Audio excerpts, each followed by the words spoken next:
അസാധ്യമെന്ന് ഞാൻ കരുതിയ നാൾ അന്നാളിലവൻ എന്നോട് ചൊല്ലി, മനുഷ്യരാൽ അസാധ്യം സാധ്യമാക്കുന്നവൻ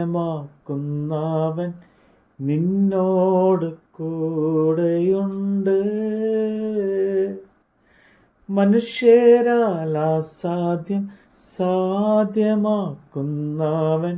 നിന്നോട് കൂടെയുണ്ട്. കർത്താവൻ സന്തോഷം അവനൻ ബലം, പാരിതിൽ പാർക്കുന്ന അവനൻ ബലം. അവനെൻ്റെ സങ്കേതം, വിശ്രമനാൾ തോറും അവനെൻ്റെ സർവവുമേ. അവനെൻ്റെ സങ്കേതം, വിശ്രമനാൾ തോറും അവനെൻ്റെ സർവവുമേ. ുള്ള യെശയ്യാ പ്രവാചകന്റെ പുസ്തകം 29-ാം അധ്യായം. അയ്യോ, അരിയേലേ, അരിയേലേ, ദാവീദ് പാളയമിറങ്ങിയിരുന്ന നഗരമേ, ആണ്ടോട് ആണ്ട് കൂട്ടുവിൻ, ഉത്സവങ്ങൾ മുറയ്ക്ക് വന്നുകൊണ്ടിരിക്കട്ടെ. എന്നാൽ ഞാൻ അരിയേലിനെ ഞെരുക്കും, ദുഃഖവും വിലാപവും ഉണ്ടാകും. അത് എനിക്ക് അരിയേലിനായി തന്നെ ഇരിക്കും. ഞാൻ നിനക്ക് വിരോധമായി ചുറ്റും പാളയമിറങ്ങി വാടകോരി നിന്നെ നിരോധിക്കുകയും നിന്റെ നേരെ കൊത്തളം ഉണ്ടാക്കുകയും ചെയ്യും. അപ്പോൾ നീ താണു നിലത്തുനിന്ന് സംസാരിക്കും, നിന്റെ വാക്ക് പൊടിയിൽ നിന്ന് പതുക്കെ വരും. വെളിച്ചപ്പാടിൻ്റെതുപോലെ നിന്റെ ഒച്ച നിലത്ത് നിന്ന് വരും, നിന്റെ വാക്ക് പൊടിയിൽ നിന്ന് ചിലയ്ക്കും. നിന്റെ ശത്രുക്കളുടെ സംഘം നേരിയ പൊടി പോലെയും നിഷ്കണ്ടകന്മാരുടെ കൂട്ടം പാറിപ്പോകുന്ന പതിർ പോലെയും ഇരിക്കും. അത് ഒരു ക്ഷണം മാത്രം കൊണ്ട് പെട്ടെന്ന് സംഭവിക്കും.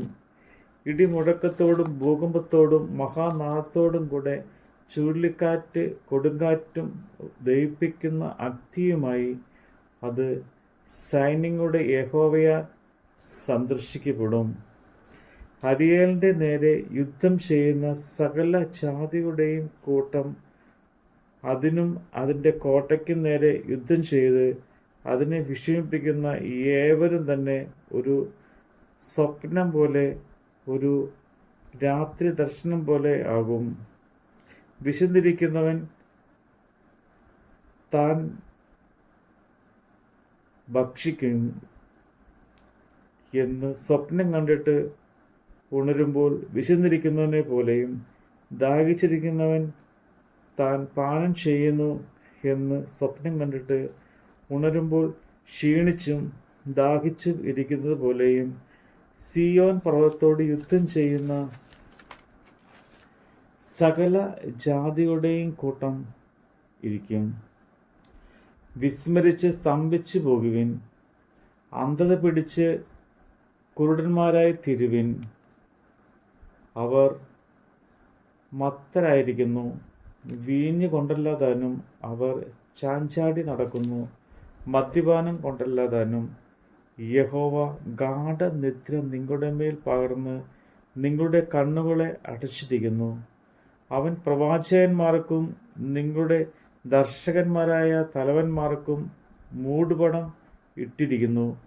അങ്ങനെ നിങ്ങൾക്ക് സകല ദർശനവും മുദ്രയിട്ടിരിക്കുന്ന ഒരു പുസ്തകത്തിലെ വചനങ്ങൾ പോലെ ആയിത്തീർന്നിരിക്കുന്നു. അതിനെ അക്ഷരവിദ്യയുള്ള ഒരുത്തൻ്റെ കയ്യിൽ കൊടുത്ത് ഇതൊന്ന് വായിക്കണമെന്ന് പറഞ്ഞാൽ അവൻ എനിക്ക് വഹിയ അതിന് മുദ്രയിട്ടിരിക്കുന്നുവല്ലോ എന്ന് പറയും. അല്ല, ആ പുസ്തകം അക്ഷരവിദ്യക്കാരൻ്റെ കയ്യിൽ കൊടുത്ത് ഇതൊന്ന് വായിക്കണമെന്ന് പറഞ്ഞാൽ അവൻ എനിക്ക് അക്ഷരവിദ്യയില്ല എന്ന് പറയും. ഈ ജനം അടുത്ത് വന്ന് വായ് കൊണ്ടും അധരം കൊണ്ടും എന്നെ ബഹുമാനിക്കുന്നു. എങ്കിലും തങ്ങളുടെ ഹൃദയം അവർ എങ്കിൽ നിന്ന് ദൂരത്ത് അകറ്റി വച്ചിരിക്കുന്നു. എന്നോടുള്ള അവരുടെ ഭക്തി മനഃപാഠമാക്കിയ മാനുഷിക കൽപ്പനയത്രേ. ഇത് കാരണത്താൽ ഞാൻ ഈ ജനത്തിൻ്റെ ഇടയിൽ ഇനിയും ഒരു അത്ഭുത പ്രവൃത്തി, അത്ഭുതവും ഐശ്വര്യവും ആയൊരു പ്രവൃത്തി തന്നെ ചെയ്യും. അവരുടെ ജ്ഞാനികളായ ജ്ഞാനം ദർശിക്കും. അവരുടെ ബുദ്ധിമാന്മാരുടെ ബുദ്ധിയും മറഞ്ഞു പോകും എന്ന് കർത്താവ് അരുളിച്ചെയ്യുന്നു. തങ്ങളുടെ ആലോചനയെ യഹോവയ്ക്ക് അഗാധമായി മറച്ച് വയ്ക്കുവാൻ നോക്കുകയും തങ്ങളുടെ പ്രവൃത്തികളെ അന്ധകാരത്തിൽ ചെയ്യുകയും തങ്ങളെ ആർ കാണുന്നു, ഞങ്ങളെ ആർ അറിയുന്നു എന്ന് പറയുകയും ചെയ്യുന്നവർക്ക് അയ്യോ കഷ്ടം, അയ്യോ ഇത് എന്തൊരു മറിവ്! കുശവനും കളിമണ്ണും ഒരുപോലെ എന്ന് വിചാരിക്കാമോ? ഉണ്ടായത് ഉണ്ടാക്കിയവനെക്കുറിച്ച് അവൻ എന്നെ ഉണ്ടാക്കിയില്ല എന്നും ഉരുവായത് ഉരുവാക്കിയതിനെക്കുറിച്ച് അവന് ശുദ്ധിയില്ല എന്നും പറയുമോ? ഇനി അല്പകാലം കൊണ്ട് ലെബനോൻ ഒരു ഉദ്യാനമായി തീരുകയും ഉദ്യാനം വനമായി എണ്ണപ്പെടുകയും ചെയ്തിട്ടില്ലയോ? അന്നാളിൽ ചെകിടന്മാർ പുസ്തകത്തിലെ വചനങ്ങളെ കേൾക്കുകയും കുരുടന്മാർ കണ്ണുകൾ ഇരുളും അന്ധകാരവും നീങ്ങി കാണുകയും സമൃദ്ധിയുള്ളവർക്ക് യഹോവയിൽ സന്തോഷം വർദ്ധിക്കുകയും മനുഷ്യരിൽ സാധുക്കളായവർ ഇസ്രയേലിൻ്റെ പരിശുദ്ധനിൽ ആനന്ദിക്കുകയും ചെയ്യും. നിഷ്കണ്ടകൻ നാസ്തികമായും പരിഹാസി ഇല്ലാതെയായും ഇരിക്കുന്നുവല്ലോ.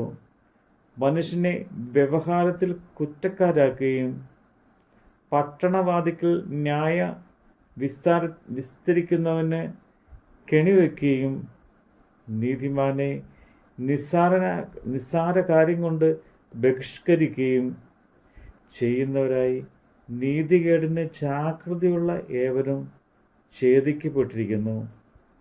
ആകയാൽ അബ്രഹാമിനെ വീണ്ടെടുത്ത യഹോവ യാക്കോബ് ഗൃഹത്തെക്കുറിച്ച് ഇപ്രകാരം അരുളിച്ചെയ്യുന്നു: യാക്കോബ് ഇനി ലജ്ജിച്ചു പോവുകയില്ല, അവൻ്റെ മുഖം ഇനി വിളറിപ്പോവുകയില്ല. എന്നാൽ അവൻ്റെ മക്കൾ തന്നെ തങ്ങളുടെ മധ്യേ എൻ്റെ കൈകളുടെ പ്രവൃത്തി കാണുമ്പോൾ അവർ എൻ്റെ നാമത്തെ വിശുദ്ധീകരിക്കും. അതെ, അവർ യാക്കോബിൻ്റെ പരിശുദ്ധനെ വിശുദ്ധീകരിക്കുകയും ഇസ്രയേലിൻ്റെ ദൈവത്തെ ഭയപ്പെടുകയും ചെയ്യും. മനോവിഭ്രമമുള്ളവർ ജ്ഞാനം ഗ്രഹിക്കുകയും പിറുപിറുക്കുന്നവർ ഉപദേശം പഠിക്കുകയും ചെയ്യും. നമ്മുടെ കർത്താവിൻ്റെ വചനമാണ് നമ്മൾ കേട്ടത്. നിന്ദിതനെന്ന് ഞാൻ കരുതിയ